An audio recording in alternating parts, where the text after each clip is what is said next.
ठीक किया भैया आपने। जमीन रख के क्या करते जब बेटी ही नहीं रही।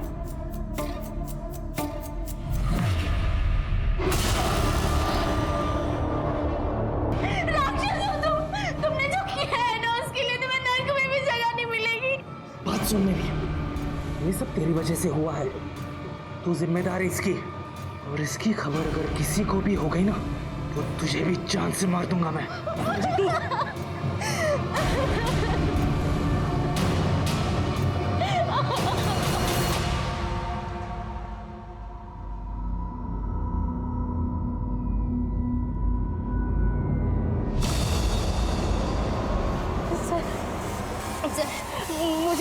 मुझे आपको कुछ बताना है सर।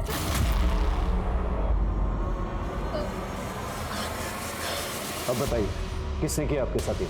मेरे पति मुझे शुरू से मारते थे, लेकिन मैं ही कमजोर थी कि मैं कुछ कह नहीं पाई, और इसकी कीमत मेरी बच्ची को। उस हैवान ने मेरी बच्ची को मारकर उसकी बॉडी प्लास्टिक में लपेट दी और घर में छुपा दी ताकि किसी को कुछ पता ना चले। और सर उसने मुझे भी धमकी दी थी कि मैं किसी को कुछ ना बताऊं। बस सर इसी डर में मैंने किसी को कुछ नहीं बताया।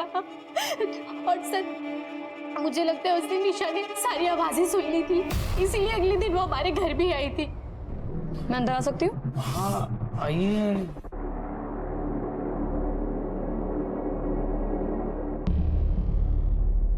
कल यहाँ से बहुत चिल्लाने की आवाज आ रही थी। सब कुछ ठीक है ना? हाँ ठीक है मैडम।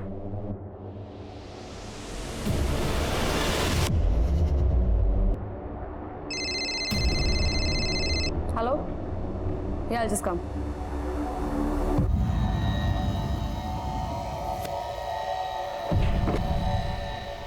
शक हो गया है उसे, वापस लौटेगी वो। लगता है मुझे कुछ तो करना पड़ेगा। मुझे लगता है कि निशा मैडम को भी मेरे पति ने ही मारा है, क्योंकि जिस दिन निशा मैडम का मर्डर हुआ था उस दिन उसने मुझे बहुत मारा था और मार मार के कमरे में बंद कर दिया। और सर मेरे बेटी की बॉडी अभी भी घर पर ही पड़ी है। सर मैं कैसे तैसे अपनी जान बचा कर वापस आई हूँ। अपनी बेटी को इतनी बेरहमी से मारा था। इंसान नहीं हैवान है। जानबूझ के नहीं मारा साहब। इसकी लाश देखी है मैंने। दिल करता तुझे यहीं दफन कर दूं। निशा मैम को क्यों मारा? साहब आपको फोन तो मैंने ही किया था। अरे तो इसलिए है ताकि तुझ पर शक ना जाए। अपनी बेटी को तो तूने मारा ही है, और पता चल गया ना मुझे कि निशा मैम को भी तूने मारा, तो लंबे के लिए जाएगा तू।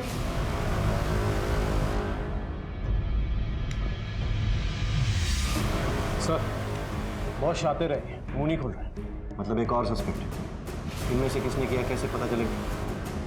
फिलहाल हम उस रिकॉर्डिंग को ढूंढते हैं जिसे निशा मैम ने रिकॉर्ड किया, जिसका जिक्र फातिमा ने किया। कहीं उन्होंने मुझे फिर से अंदर कर दिया तो? हुक्म का इक्का है मेरे पास।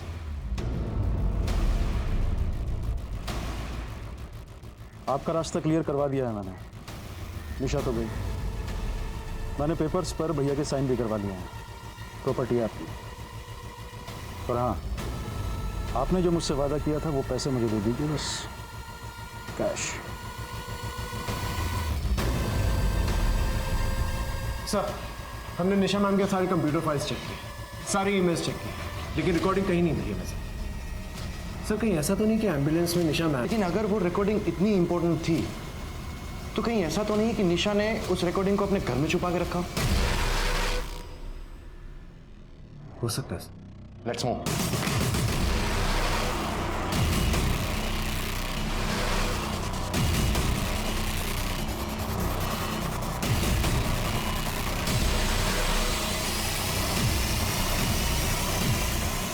मैम ने इसी फोटो की तरफ इशारा किया था।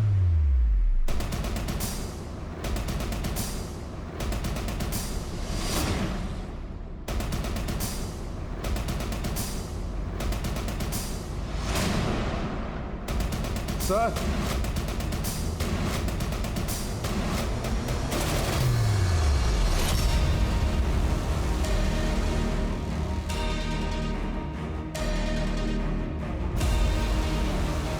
यस। चिंता मत कीजिए, निशा कुछ नहीं कर पाएगी और मैं उसे कुछ करने भी नहीं दूंगा। ये मेरे बेटे की जिंदगी का सवाल है। एक छोटे से रेप के लिए वो जेल जाएगा? मैं हूं ना, आप सिर्फ अमाउंट भेज दीजिए, बाकी मैं सब संभाल लूंगा। ये क्या बकवास है? सर बकवास नहीं है आपकी बातें चावला के साथ जो निशा मैम ने रिकॉर्ड कर ली थी। फातिमा बहुत अच्छी लड़की है, आई ट्रस्ट हर सर। वो कभी गुड मॉर्निंग नायर साहब। Good morning. कुछ बात करनी थी आपसे, बाद में करें? You can go. Sure sir, I leave this file here sir.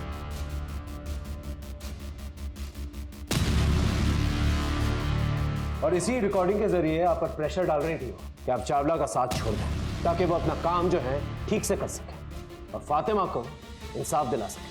Am I right? कहीं इसी की वजह से आपने निशा मैम का मर्डर तो नहीं कर दिया? नॉनसेंस। देखिए सर, कन्फेस कर लीजिए वरना सच तो है हमारे पास। आइए प्लीज।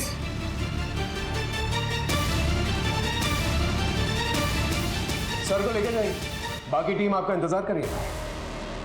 जाइए। क्या हो पापा, कोई टेंशन? अपना हुकुम कैद का जोकर बन गया। डीएसपी नायर अरेस्ट हो गया। क्या? और वो रिकॉर्डिंग, वो तुझे भी ले डूबेगी। फोन लगा लॉयर को, अब वही कोई तोड़ निकालेगा। सर ये रिकॉर्डिंग सर्वेश चावला और डीएसपी सर की बहुत ही इंपॉर्टेंट प्रूफ है कि सर्वेश चावला ने ही फातिमा का रेप किया। हमें इसका जल्द से जल्द फायदा उठाना चाहिए और सर्वेश चावला को सीधा अंदर ले लेना चाहिए। एक्सक्यूज मी, हाँ विनोद बोलो। मैं सर्वेश चावला का लॉयर हूँ। फिलहाल उसी हैसियत से मैं आपके पास आया हूँ। मेरे क्लाइंट की कुछ रिकॉर्डिंग है आपके पास, मैं चाहूँगा कि आप वो रिकॉर्डिंग मेरे साथ शेयर करें। बाकी तो मैं कोर्ट में देख लूँगा।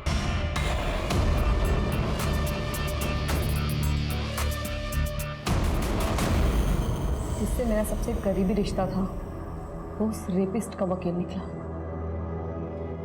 चुरा के लेके गया उसे, तो मैंने भी अपना रिश्ता खत्म कर दिया उसके साथ। सर इस विनोद ने हमसे झूठ क्यों कहा था कि पहले रिश्ता निशा मैम के साथ इसने तोड़ा है? और तो और ये दुश्मन का लॉयर है। सर कहीं ऐसा तो नहीं कि निशा मैम का खून इसने किया? क्योंकि निशा मैम के घर में घुसना इसके लिए बहुत ही आसान था और अब तो मोटिव भी दिख रहा है। लगता है सर एक और सस्पेक्ट जुड़ गया है इस केस से।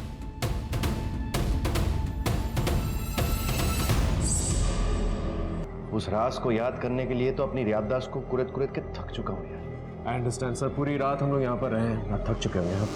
आप एक काम कीजिए, आप घर जाइए, मैं थोड़ी देर और रुक के जो है इस केस को बारीकी से स्टडी करता हूँ। अरविंद पर प्रेशर बढ़ रहा था उस रात हुई घटना को याद करने का। विक्टिम निशा उसकी अपनी दोस्त थी और उस रात मरने से पहले निशा ने अरविंद के कान में जो कुछ भी कहा था उसी में शायद इस केस को सुलझाने का रास्ता था। पर वो चाहकर भी निशा को इंसाफ नहीं दिला पा रहा था। अपनी खोई हुई याददाश्त की वजह से अरविंद अब अंदर ही अंदर गिल्ट महसूस। अगर आसान तरीका सामने हुई ना, घर आके मैम ने गन को इस साइड टेबल पे रखा, पर उन्हीं को इसकी जरूरत इसलिए नहीं पड़ी क्योंकि तब तक घर में रखी हुई गन वो ऑलरेडी उठा चुका था। इसका मतलब खूनी पहले से घर में मौजूद था।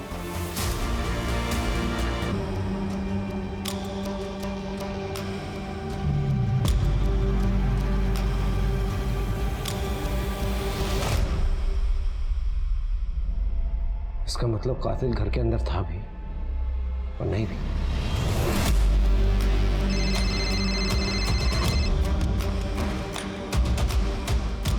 Yes sir.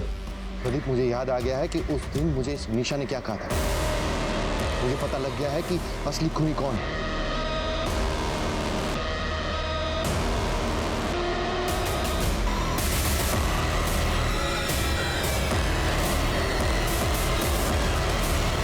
मुझे याद आ गया है कि उस दिन एम्बुलेंस में निशा ने मेरे कान में क्या कहा था। सच बात यह है कि एक मिनट सर, इससे पहले आप कातिल तक पहुंचे। कत्ल कैसे हुआ था ये मैं आपको बताता हूं, बहुत इंटरेस्टिंग है सर। सुनिए, कातिल जानता था कि निशा मैम को मारना इतना आसान नहीं था, क्योंकि वो एक हाईली ट्रेन्ड ऑफिसर है। तो उनको मारने का सबसे अच्छा तरीका जो था वो था सरप्राइज अटैक। और सरप्राइज अटैक के लिए उसे घर के अंदर पहले से ही मौजूद होना पड़ता, और निशा मैम के घर के अंदर ऐसी कोई जगह नहीं थी जहां पर वो छुप सकता। तो उसने देखिए क्या प्लान किया। वो निशा मैम के घर दोपहर में पहुंचा जब निशा मैम थी नहीं, और उसने निशा मैम के ड्रॉअर से उनकी पर्सनल गन निकाली और उसने जाकर कबर्ड में इस तरह से लगाई कि निशा मैम जब भी कबर्ड खोले गोली चल जाए। और जब घर पर आई उन्होंने अपनी सर्विस रिवॉल्वर सामने रखी, लेकिन तब तक कातिल अपना ट्रैप सेट कर चुका था। सर ये बात मुझे तब जाकर पता चली जब मैं निशा मैम के घर पे पहुंचा और उनकी कबर्ड में दोबारा से तलाशी ली। तब मुझे बारूद के ट्रेसेस मिले जो गन चलने पर निकलते हैं। लेकिन सर एक बात समझ में नहीं आई, जब हम क्राइम सीन पर पहुंचे तो वो गन जो कबर्ड में मौजूद होनी चाहिए थी वो हमें जमीन पर मिली। वो गन कबर्ड से जमीन पर किसने रखी? और यही सवाल जो है हमें कातिल की पहचान करवाता है सर। क्या सर क्राइम सीन पर जब हम पहुंचे तो वो जो गन कबर्ड में थी वो गन आपने कबर्ड में से निकाल के जमीन पर रखी ताकि सबको लगे कि खूनी ने खून किया और गन छोड़कर भाग गया, क्योंकि खूनी आप है सर। मैंने सीसीटीवी चेक किया, निशा मैम 5:30 को घर है। उसके पहले ही आपने उनके घर जाकर उनके कबर्ड में वो निशा का कातिल। क्यों किया आपने ऐसा? अंदर ही अंदर मैं निशा से बहुत प्यार करने लगा था, और मुझे भी ऐसा लगता था कि वो भी मुझसे प्यार करती है। एकेडमी से निकलने के बाद सालों तक मैंने इसी सोच के साथ इंतजार किया कि आज नहीं तो कल निशा अपनी फीलिंग्स को एक्सप्रेस करेगी। लेकिन जब उसने विनोद के बारे में बताया, लेकिन मुझसे वो सहन नहीं हुआ, और ये कड़वा कूट भी ये सोच के पी गया कि जब मैं निशा को अपनी फीलिंग्स के बारे में बताऊंगा तो वो मेरे प्यार को अपना लेगी। लेकिन ऐसा भी नहीं हुआ। ये क्या है? निशा, निशा आई लव यू। तुम मेरे सबसे अच्छे दोस्त हो, तुम अपने मन में ये सब लेके बैठे हो? तुम्हारे मन में कुछ और बाहर कुछ और है। निशा मेरी बात तो... लीव। निशा लीव। दोबारा अपनी शक्ल मत दिखाना मुझे। और उसी गुस्से में मैंने ये फैसला कर लिया कि मैं निशा को मार दूंगा, और इस तरह से मारूंगा कि किसी को मुझ पर शक नहीं होगा। क्योंकि जब गोली चली तब तो मैं तुम्हारे साथ ड्यूटी पर था ना, लेकिन उस एक्सीडेंट में मेरी याददाश्त खोने और वापस पाने के बाद मुझे अपना जुर्म कुछ अलग नजरिए से दिखने लगा। सच कहो यार, मुझसे बहुत बड़ा गुनाह हो गया। निशा मैम के मर्डर के लिए मैं आपको गिरफ्तार करता हूं। You are under arrest Arvind Mudgal. यही एक लौता और अनोखा ऐसा केस था जिसमें विक्टिम और इन्वेस्टिगेटर और क्रिमिनल तीनों ही पुलिस अफसर थे। और इतना सब आखिर हुआ क्यों? सिर्फ इसलिए कि एक आदमी अपनी भावनाओं का इस हद तक गुलाम बन गया कि बस एक लड़की की ना ने उसे अपराधी बना दिया।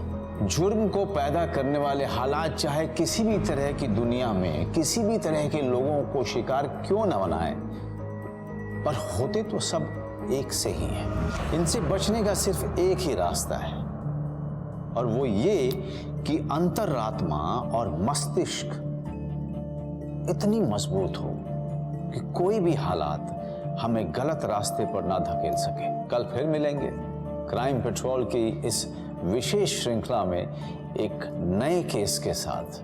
तब तक आप अपना और अपने परिवार का खूब ख्याल रखिए और देखते रहिए क्राइम पेट्रोल सतर्क।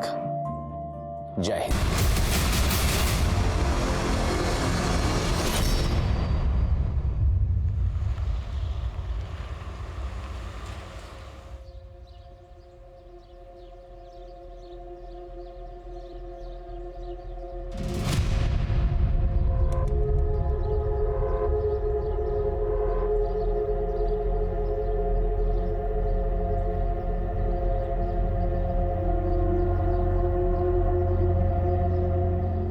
मुझे हमेशा गर्व था अपनी बेटी पर और रहेगा।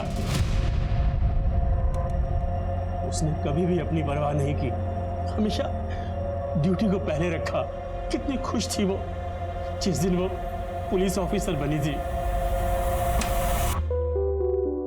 निशु पापा मेरी बेटी अब पुलिस में है जी। अरे तूने मेरा सर ऊंचा कर दिया। ये बता पोस्टिंग कौन से थाने में हुई है? अंधेरी वेस्ट, वही आसपास किराए पे कोई घर ले लूंगी। पापा मैं बचपन में हमेशा कहती थी ना कि एक दिन विलेन की खूब पिटाई करूंगी और उनको जेल में डाल दूंगी। तो आज सच में उनकी सफाई करने का वक्त आ गया। वही मत दर्शा, जिसने भी किया है ना वो बचना नहीं चाहिए।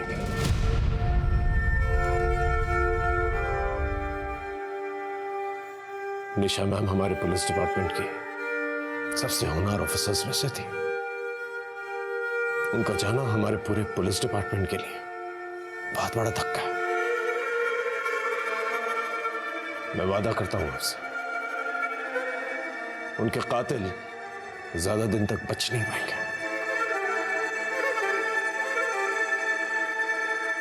नमस्कार दोस्तों, मैं हूं मनोज बाजपेयी। सच्ची कहानी लेकर मैं क्राइम पेट्रोल के इस एपिसोड पे आया हूं। वैसे तो पुलिस कंट्रोल रूम की डायल 100 लाइन पर दिन में काफ़ी कॉल्स आते हैं और हर तरह के अपराध रिपोर्ट किए जाते हैं, जैसे कि चोरियां, किडनैपिंग्स, मर्डर्स और बहुत कुछ। पर इस केस में डायल 100 पर एक ऐसा कॉल आया जिसमें कि एक पुलिस अफसर को ही गोली मारे जाने की घटना रिपोर्ट की गई। एक ऐसी होनहार और ईमानदार पुलिस अफसर जो बहुत आगे जा सकती थी, बहुत बड़े बड़े काम कर सकती थी, पर उसे वो मौका नहीं दिया गया। उसे बड़ी ही बेरहमी से मार दिया गया। ये केस अपने आप में एक ऐसी पहेली थी जो शायद सुनने में किसी फिल्म की कहानी लगती होगी, और उसका सच राज बनकर कहीं छुपा हुआ था एक इंसान के दिमाग में।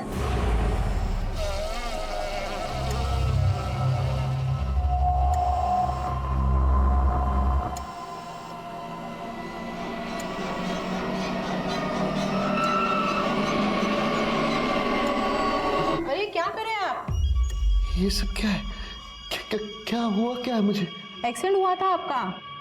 एक्सीडेंट? नहीं। कब? कुछ याद क्यों नहीं आ रहा मुझे? हूँ कौन मैं?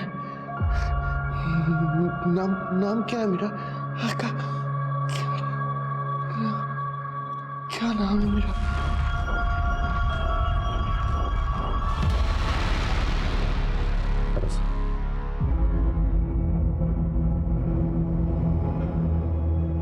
सर मैंने डॉक्टर से बात की है। सर मैं प्रदीप सर मैं आपके साथ काम करता हूँ। सर डॉक्टर ने कहा है कि सर पे चोट लगने की वजह से आपको रेट्रोग्रेड एमनीशिया हो गया। इसका मतलब आपकी याददाश्त जा चुकी है सर। मैं कौन हूँ? आपका नाम अरविंद मुदगल है सर। आप एक पुलिस इंस्पेक्टर हैं। डॉक्टर ने कहा है कि चिंता करने की बात नहीं है, धीरे धीरे आपकी याददाश्त वापस आ जाएगी। लेकिन सर हमारे पास ज्यादा वक्त नहीं है सर, हमें एक खूनी को ढूंढना है। मैं आपको शुरुआत से बताता हूँ सर। कुछ दिन पहले पुलिस हेडक्वार्टर्स में डायल 100 पर एक फोन कॉल आया। हेलो, पुलिस कंट्रोल रूम, मैं आपकी क्या सेवा कर सकती हूँ? मेरे सामने वाले घर में जोर से आवाज आई है, लगता है गोली चलने की आवाज है। जी, एड्रेस लिखाइए। मोबाइल यूनिट, संपूर्ण सोसाइटी से इमरजेंसी कॉल है। हाउस नंबर 33 से गोली चलने की आवाज आई है। ये तो निशा का घर है। गाड़ी भगा।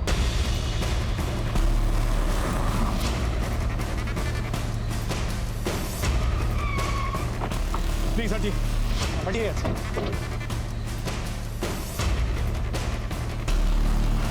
निशा, Nisha, Nisha, are you okay? आपकी याददाश्त चली गई। आप और निशा मैम बहुत अच्छे दोस्त थे, बहुत पुराने दोस्त थे, पुलिस अकेडमी से। इनफैक्ट अकेडमी के बाद आप लोगों की पोस्टिंग एक ही साथ एक ही जगह पर हुई। ये चाय भी ढंग की नहीं मिलती। अब सर टपरी की चाय से और क्या उम्मीद करते हैं? एक्चुअली ये देखो, इसे कहते हैं असली दोस्त। जब भी चाय की जरूरत होती है अचानक कहीं से प्रकट हो जाती है, पता है? अरे भाई, इसके हाथ की चाय की बात ही कुछ अलग है। चाय के चक्कर में क्या क्या नहीं किया इसने। जैसे कि ट्रेनिंग एकेडमी के मेस में बहुत ही बकवास चाय मिलती थी। तो ये मेरे हाथ की चाय पीने के लिए गर्ल्स हॉस्टल आता था और एक दिन पकड़ा गया। ग्राउंड के 20 चक्कर लगाए थे इसने। सर क्या क्या करते थे चाय के लिए? एम्बुलेंस कोशिश कीजिए, ये बहुत ही इंपॉर्टेंट इंफॉर्मेशन है सर।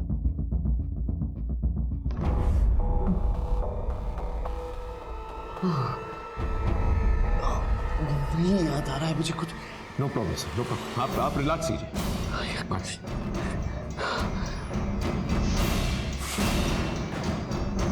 सर एक रिक्वेस्ट है सर, मैं चाहता हूँ आप इस केस में मेरा साथ दें। मैंने डॉक्टर से इजाजत ले ली है सर। आई एम श्योर इस केस की डिटेल स्टडी करते करते आपकी याददाश्त वापस आ जाएगी। सर जिस तरह से एक इंसान साइकिल चलाना कभी नहीं भूलता, उसी तरह से एक पुलिस ऑफिसर अपनी ट्रेनिंग कभी नहीं भूलता सर। हमें निशा नाम के खूनी को ढूंढना होगा। निशा के घर का दरवाजा बंद था, लॉक भी तोड़ा नहीं गया था। क्या सबूत है कि मर्डर हुआ है? हो सकता है सुसाइड हो। सर निशा मैम के घर में किसी के शू प्रिंट्स मिले और हम सब जानते हैं कि निशा मैम ऐसी नहीं थी जो सुसाइड कमिट करे। सर एक रिक्वेस्ट है, मैं चाहता हूँ ये केस मैं हैंडल करूँ और मैं ये चाहता हूँ कि अरविंद सर मेरा साथ दें। लेकिन इससे तो कुछ भी याद नहीं। लेकिन ठीक है, अगर तुम कहते हो कि ये आइडिया काम कर सकता है तो मैं तुम्हें एक चांस देता हूँ। हाँ, लेकिन मीडिया अटेंशन नहीं चाहिए। एक पुलिस ऑफिसर की मौत हुई है, बहुत सेंसिटिव केस है। I'll make sure of that। कुछ 6 बजे के आसपास जोर से आवाज़ आई थी। पहले पता नहीं चला कि गोली की आवाज़ है या क्या है, लेकिन जैसे मुझे कुछ गड़बड़ लगी मैंने डायल 100 पे कॉल किया। आते जाते किसी को देखा था? सर कुछ 5:30 बजे के लगभग निशा मैडम आई थी। निशा मैम के घर की चाबी और किस किस के पास? चाबी तो अनीता के पास में रहती है, अनीता ही खाना बनाती है उनके यहाँ पर। अनीता खाना बना के कितने बजे निकली थी? सर मैडम के घर आने के कुछ ही देर बाद ही, और उनका रोज़ का खाना बनाकर मैं उसी टाइम निकलती हूँ। और हाँ सर, उस दिन जब मैं निकली तब मैडम नहाने जा रही थी। चेयरमैन साहब, सोसाइटी में जितने भी मेंबर्स हैं और स्टाफ मेंबर्स हैं उनकी सारी डिटेल्स चाहिए मुझे। और ये जो कैमरा सीसीटीवी कैमरा लगा हुआ है यहाँ पर गेट के पास, उसकी भी फुटेज चाहिए मुझे। एक मिनट आइए मेरे साथ।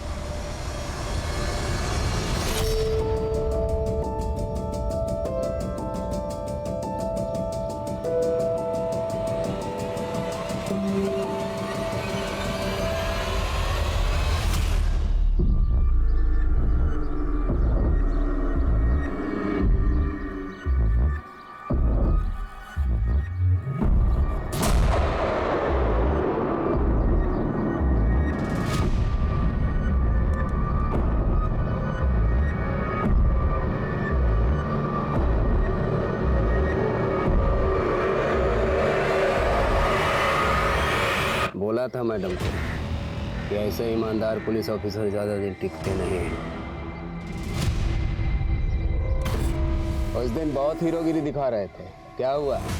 निकल गई?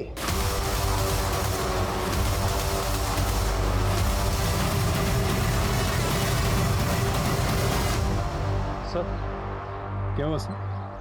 सर हाँ क्या हुआ सर? वो आदमी मैं पहचानता हूँ उसे। इसका मुझसे और निशा के साथ झगड़ा हुआ था। कौन आदमी सर? अरे वो गया ना अभी मोटरसाइकिल पे। अब मुझे कुछ याद आ रहा है यार। नाम नाम याद दिया। It's okay sir, relax. हाँ बोलो। निशा मैडम के पिछले 3 महीने की कॉल रिकॉर्ड निकाली गई। सर एक नंबर पर कई बार कॉल किया, फिर अचानक कुछ हफ्ते पहले से बात होना बंद हो गई। सर किसी विनोद मिश्रा नाम के वकील का नंबर है। ठीक है, उसका एड्रेस मुझे भेज दो।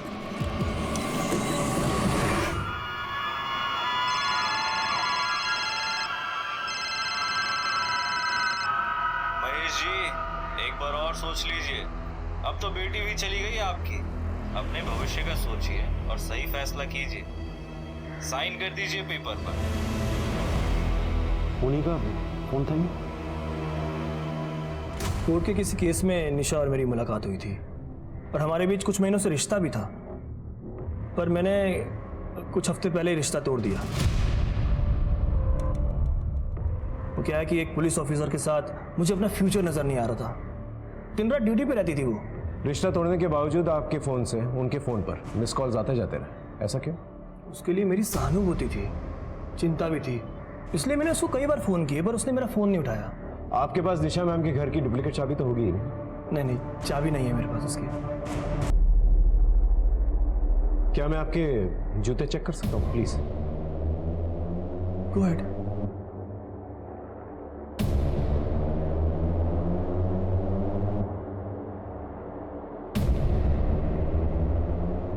निशा आपके बारे में बहुत बात करती थी, अच्छे दोस्त थे ना आप? जी हाँ, thank you for the information. अगर हमें दोबारा कोई ज़रूरत पड़ेगी तो आपको तंग करें।